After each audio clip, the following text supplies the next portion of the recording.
Welcome to Bidgely Engage Plus, a monthly video series focused on the energy sector and the thought leaders shaping this business. I'm here this month in Dallas at Distributech 2022. I had the chance to sit down with Charles Spence, Custom Programs and Products Manager at Avangrid. He's focused on an EV strategy and how behind-the-meter data can help with that strategy. Let's get started.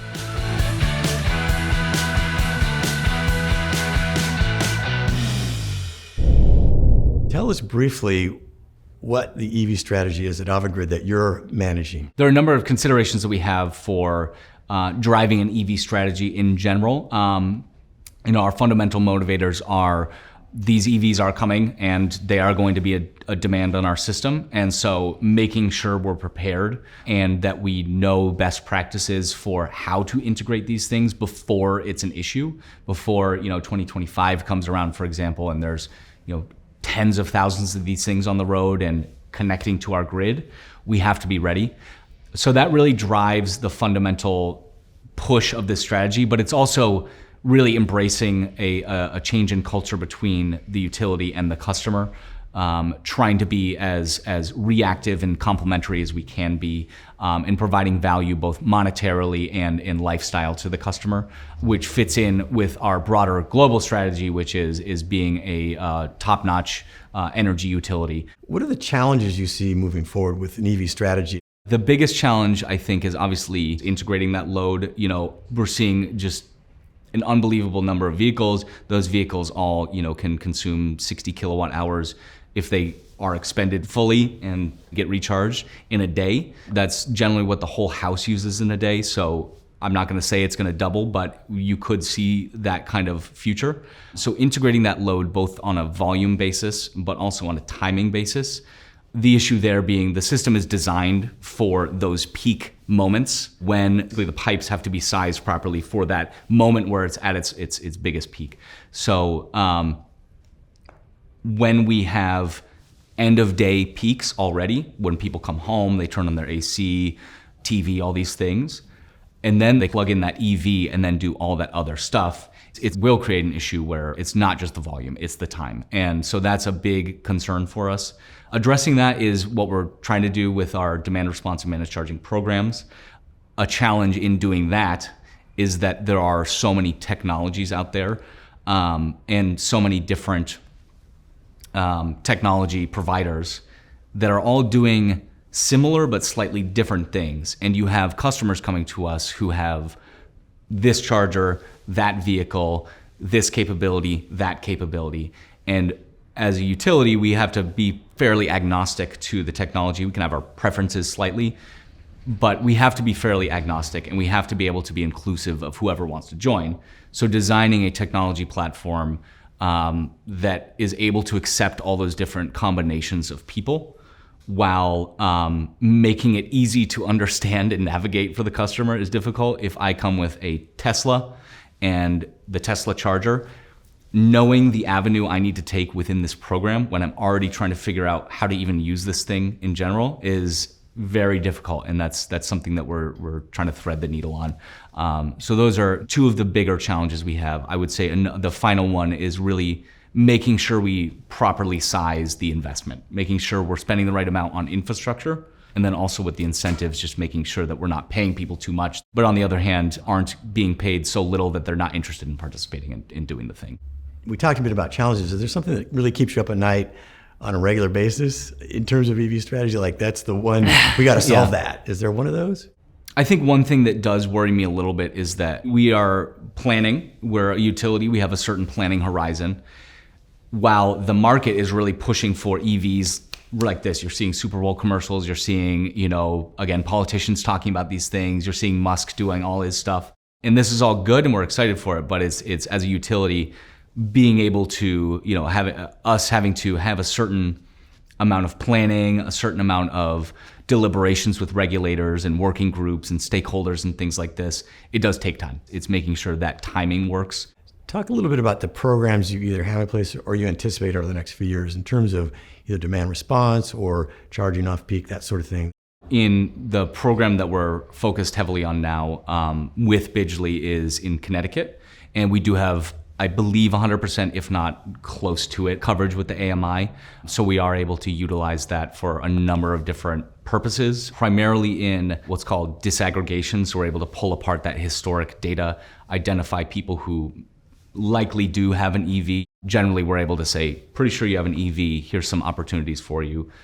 Able to then see which customers are on the more constrained circuits and also be able to say, hey, that neighborhood has 20 Teslas in it. Let's see about getting them into the program. And we're also able to, if we're doing a demand response program, verify if somebody is participating or not in receiving when they receive those signals, if they actually respond or not. Does some of that data help the utility upgrade the grid in that maybe neighborhood or that section of a market?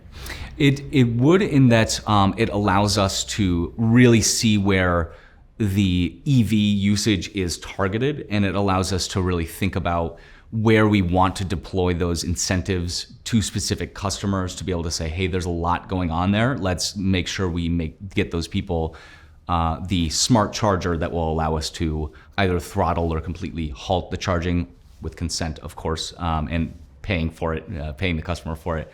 But it does help us in that way. I think we have to do a little more grid planning on our side, which maybe we could use this AMI data to assist. The program we're initiating with Bidgely in Connecticut right now is a pure demand response program, which you could consider to be a subset of the broader managed charging umbrella, which is basically how do you integrate that load and time it well. And so you could do demand response events, which are a couple times a month, very specific hours in a day. And you get a warning ahead of time. On the other hand, you could have a more what's called active managed charging, which ends up being the customer sets the amount of charge that they need, and they tell us what time they need that charge. And then we have smart algorithms able to really, we don't, Bidgely and their partners do, able to really facilitate that charging on a very granular basis, more so than just turn off for 2 hours, turn back on after those 2 hours. And through that active managed charging, we will be able to really get that new load under control. And right now we're just building that capability, see what works. Tell me about how you're thinking about demand response in terms of EVs. There are quite a few programs that have existed out there in the wild, managed charging, demand response with EVs. And there's certain lessons that we've learned from those programs. We are still trying to figure out best practices at this point. I think the industry is trying to figure out what works best for what context in what territory. Every territory is different. Some have more constrained circuits. Some need more heavy-handed programs than others. So for this first year of the program, we're setting ourselves to be able to do 15 events as a maximum per month. I doubt we'll ever really call that many in a month, because that's one every 2 days. That's pretty heavy-handed. But we're giving ourselves that ability to be able to test with a couple groups of customers, ABC. Group A gets one event and then one immediately the next day. And we want to see how participation does or does not drop off. Group B gets one on Monday and then on Wednesday. Group C gets one on Monday and then one on Thursday. And seeing how that participation changes, if it does, we'll be able to make those sorts of decisions and that kind of programmatic change and really get some great insights. And we're trying to build understanding for everyone in the industry at this point. Is there a program or programs coming later this year, next year? Can you talk a little bit about the when from Avangrid's point of view? Sure. So we are doing a project right now in Connecticut with Bidgely again. And we are soon going to be launching a similar program in New York. And it's going to be a very similar program, except that we are adding not just the demand part of thing, but also the managed charging, giving customers the option to either be kind of on a more basic level, just kind of responding to signals and kind of say, I'll participate here. Maybe I won't earn as much incentive dollars if I don't participate today, versus a more active, managed charging program where people are earning more, but they're also expected to allow us to use that flexibility a little bit more. I'm curious, you mentioned sending signals to customers, will that be, how will that look? Will I get a text message if I have an EV? Or will it come in an email? Will it be on Twitter? Just walk me through that. Yes, text messages, emails, really however customer chooses. It also depends on the type of action they're taking. If they're doing the more active managed charging, they will have an app that will get push notifications saying, an event's starting or we're about to turn your vehicle off, and always give them the option to opt out if they want to, with the knowledge that they probably won't earn incentives for that action if they do opt out. So if I come home and it's the middle of summer, it's hot, and I can plug in, I assume that the system somewhere will say, Neil, if you wait 5 hours and go to bed tonight, and you'll save a lot of money while you're charging right now because we have so much load from ACs or whatever. Will it be kind of brain dead simple, I guess is my question. We better make it brain dead simple. Yeah, and you're correct. That's how we'll essentially, customers will always know when a bad time to charge is, and it's built in such that they will be able to see when we already have the on-peak, off-peak rates. So customers will be able to, they'll know that the app that they have will remind them of that. But generally people will be able to take whatever action they want fundamentally, but they will be reminded, like you mentioned, hey, Neil, hold off for a second. Or after the fact, like, we told you to hold off. Here's why. You could have saved money. So it could work both ends, kind of pre and post event. Looking down the road, no pun intended, 5-10 years, I like puns. Where do you think either programs or levels of adoption might be, or what are you preparing for in the 5 and then 10-year range?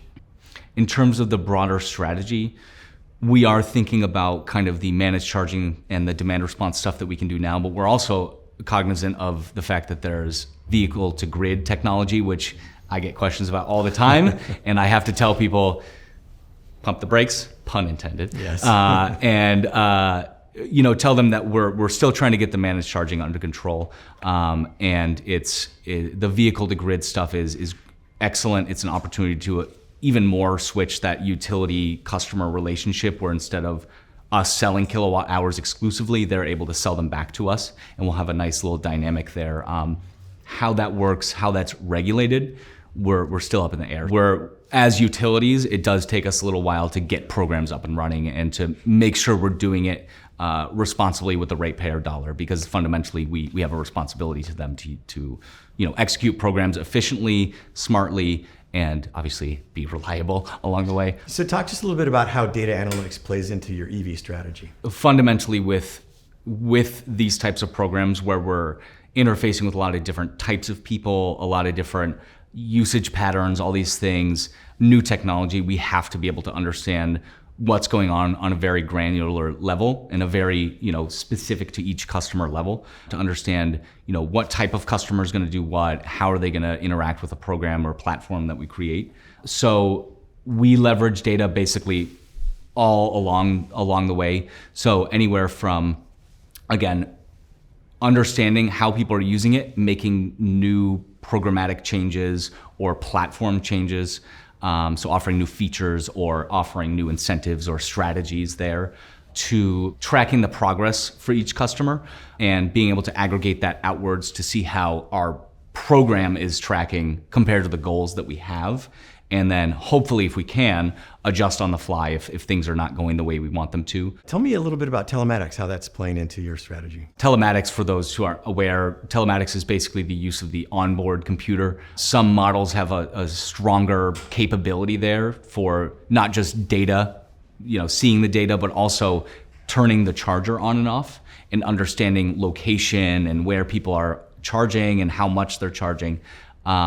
And again, receiving those direct load controls. So telematics we're using not just for that direct load control, like we need to turn off for this demand response event or throttle it slightly, but also to understand that charging behavior outside of that home charger.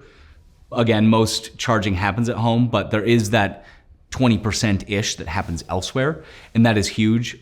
It's generally going to be in constrained urban areas where that excess charging is happening. And those are the places that when we do have to do upgrades, it's the most expensive for us to do. It's the most interrupting to people's lives. You go out on any city street and you're seeing people digging up concrete. We want to avoid that as much as possible. And if we're putting level 2s or even level DC fast charging out in these contexts, we want to know who's using it, when they're using it, how they're using it, and telematics enables that. Whereas if someone is just connecting with their charger at home, we get great insight, but it's just nowhere near the level of depth. And hopefully this is a message for vehicle manufacturers. We want to see more of it. It helps us, and I think it helps your customers as well. So talk a little bit about how Avangrid is part of Iberdrola and how that fits in with your EV strategy. Sure. So Avangrid is a subsidiary of the broader Iberdrola group, which is a Spanish multinational utility. And Iberdrola is one of the most, in terms of green movement and in terms of the green technology, renewables, definitely one of the most forward-thinking companies out there. I don't just say that as an employee, but also just objectively. We're one of the bigger wind producers in the world. We have all sorts of clean energy projects all over the place and all sorts of continents. Our EV programs are some of the most robust in the world. And we have taken a lot of those lessons from the Iberdrola group down to the Avangrid, on the ground here in the States. So the culture does extend fully from one to the other. So we are committed very much to the energy transition and making sure that we do it efficiently, reliably for the customer, and as cleanly as we can. And certainly that plays out in how we design programs and how we think about the customer as a partner in all of this. We're all trying to make the world cleaner together, and we know that the customer is just as important as we are in making sure that happens.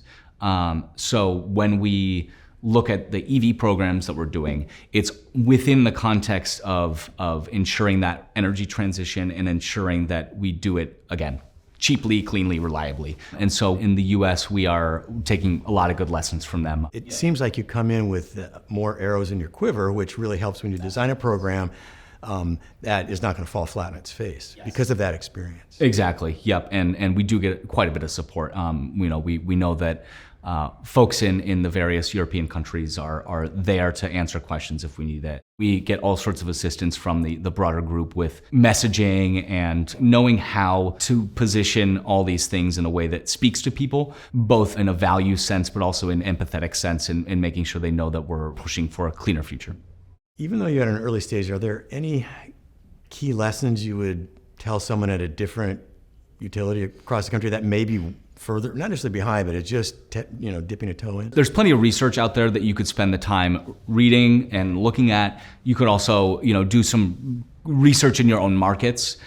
Really how you want to do that research will take a certain amount of time. Spend a couple months, 2, 3 months, 4 months, 5 months, really understanding the technology that's out there, where it stands, what the capabilities of each manufacturer are, and then also spend maybe even another 3 months speaking with vendors in the field, and then try to understand with that what the needs are for the program that maybe a regulator is encouraging you to do, and try to understand both what you're being told to do by the regulators, but also what's best for the ratepayers, and that could take quite some time as well. It's a planning process that takes iterations of working groups and working with industry leaders and trying to understand what the capabilities are. So there's no short answer. It really is dependent, but take the time, year at least. So what will it take to get it right in terms of EV strategy? Yeah, that's a very broad